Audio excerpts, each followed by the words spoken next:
Tak týchto 10 návykov mi na totálku zmenilo život. Poprvé journaling. Toto môže byť tak trošku klišé, pretože všetky tie Pinterest girlies vám to tu budú podsúvať, avšak mne to fakt zmenilo úplne život. Journaling je taká metóda, kde si zapisujete napríklad za čo ste vďační, alebo si plánujete deň, napíšete si tam svoje nálady, potom nejaké zhrnutia dní, rôzne trackery, alebo to je jedno, že čo. Ja osobne mám najradšej bullet journaling, to je skôr taká kreslená forma, kde si zapisujem všetko možné, čo uznám za vhodné ten mesiac a potom si tam tiež zapisujem nejaké mesačné recapy. Teraz pardon za moju poangličenú verziu, pred chvíľou som natáčala video v angličtine a momentálne myslím dvojazyčne. Ja si môj bullet journal robím v angličtine, pretože mi to takto vyhovuje a robím si to takto už okolo 4 roky povedzme. Je to takáto kreslená forma denníka, kde si vizualizujem napríklad rôzne moje ciele alebo čo by som chcela dosiahnuť. Plánujem si tam mesiace, robím si rôzne výzvy, a extrémne mi to pomáha a aj ma to baví, keďže je to taká kreatívna činnosť. Po druhé, vďačnosť. Ako ľudia stále túžime po milión veciach, ktoré nemáme, avšak občas treba uvedomiť aj tie veci, ktoré máme a byť za nich vďačný. Ja používam takú metódu, že si každý večer poviem nejaké veci, za ktoré som vďačná. Môžete si to písať do nejakého denníčka alebo tiež do toho bullet journalu, ak ho robíte. A aj ten blbý deň potom vlastne večer zistím, že nebol až taký blbý a že sa mi celkom podaril a boli tam aj nejaké tie také highlighty. Po tretie, denník. Viem, že si denníčky píše veľa napríklad dospievajúcich dievčat. Teraz už je to na úpadku, ale myslím si, že hlavne v minulosti to bolo dosť rozšírené, že si dievčatá písali denníky a teda nemyslím, že len dievčatá, ale mohli napríklad aj chlapci, ako ja to neodsudzujem, neidem teraz tu byť sexistická alebo niečo. Ale veľmi to pomáha, ako si svoje pocity napísať niekde na papier, pretože ako sa hovorí, že papier znesie veľa. Ja si už píšem denník od roku 2021, čiže už je to 5 rokov. Stále si tam píšem napríklad, čo som zažila ten deň, môžem sa tam vysťažovať, že čo ma nahnevalo, lebo nevždy každý sa môže vyrozprávať nejakému človeku, avšak každý si môže zobrať zdrab papier alebo nejaký starý zošit a napísať si tam svoje pocity alebo čo ho trápi. Ja si to tak píšem a veľmi mi to pomáha si filtrovať ako tie negatívne veci. Po štvrté, pohyb. A toto tiež môže byť dosť klišé, avšak pohyb je extrémne dôležitý a myslím si, že aj každý, ešte aj to ten, kto sa považuje za úplne nejaké drevo, ktoré je antišportový talent, tak si myslím, že každý si nájde aspoň nejaký šport, ktorý ho bude naplňať alebo baviť natoľko, aby sa mu chcel venovať. Či už to budú nejaké vytrvalostné športy, alebo napríklad yoga alebo pilates. Ja osobne mám pilates veľmi rada, alebo napríklad môže to byť rôzna loptová hra, alebo tímové športy, alebo atletika, behanie, plávanie, alebo zimné športy. Ale myslím si, že každý si nájde aspoň niečo a keď už nie, tak aspoň nejaké stolové hry, alebo nejaké aktivity s rodinou, prípadne nejaké prechádzky v prírode. To tiež sa zarátava do toho pohybu. Je dôležité, že keď dokážeme a sme zdraví, brať to ako príležitosť a pravidelne sa hýbať alebo aspoň sa ponaťahovať, dať si nejaký stretching, keď už nie je celkom čas na nejaký dlhší workout, pretože lepšie je aspoň niečo takéto ako vôbec nič. 5. Čítanie a hlavne čítanie v cudzom jazyku. Ak sa chcete zlepšiť v angličtine, akože fakt, že instantne, tak je najlepšie si čítať anglické knižky. Ja to teda robím a veľmi by to pomohlo v slovnej zásobe. Aj na hodinách angličtiny potom sa viem lepšie vyrozprávať, keď potrebujem nejakú vetu zo seba vysúkať. Avšak aj to celkové čítanie, to už je jedno čoho, či je to beletria, už len to nám rozširuje tú slovnú zásobu a je to produktívnejšie ako scrollovať niekde na TikToku. 6. Skincare. A nemusí byť samozrejme nejaká 10-kroková nejaká Pinterest úžasná skincare, ale občas stačí dať si iba nejaký cleanser alebo niečo na vyčistenie pleti a SPF-ko a už je to niečo, že robíte niečo pre seba. Je to tiež forma sebelásky a sebaprijatia.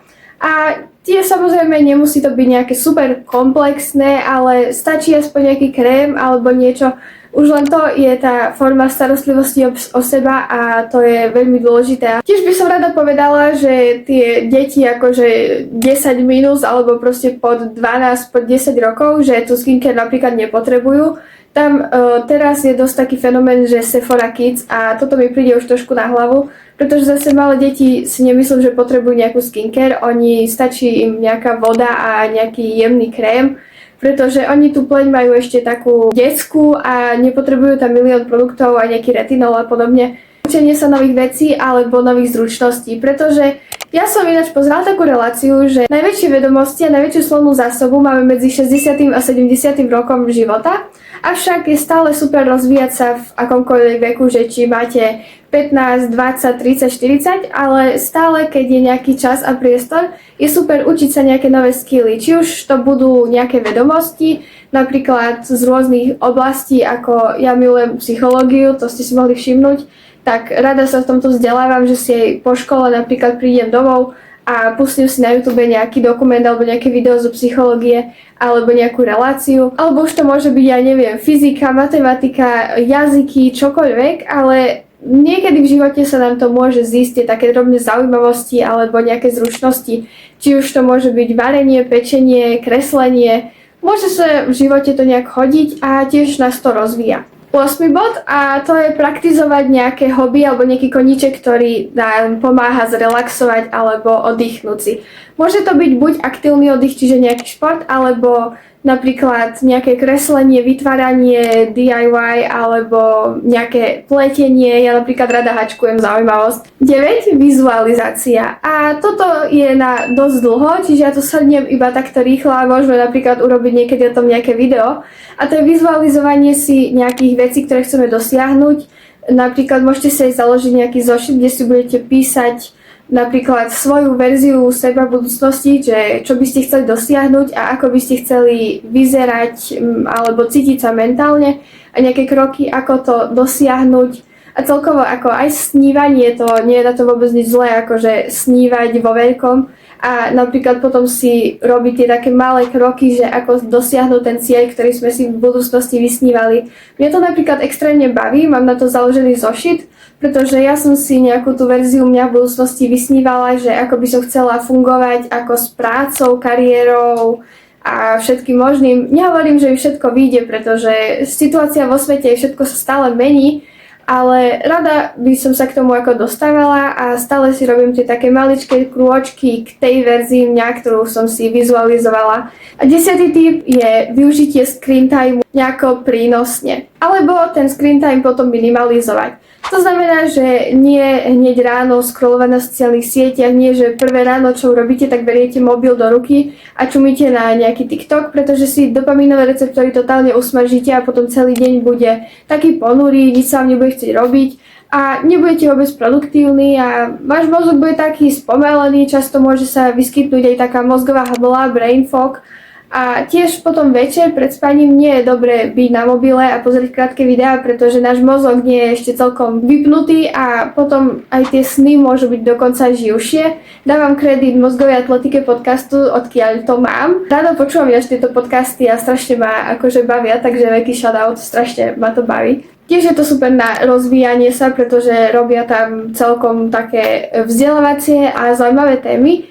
A tiež to nie je žiadna platená spolupráca, aby ste s ním mysleli.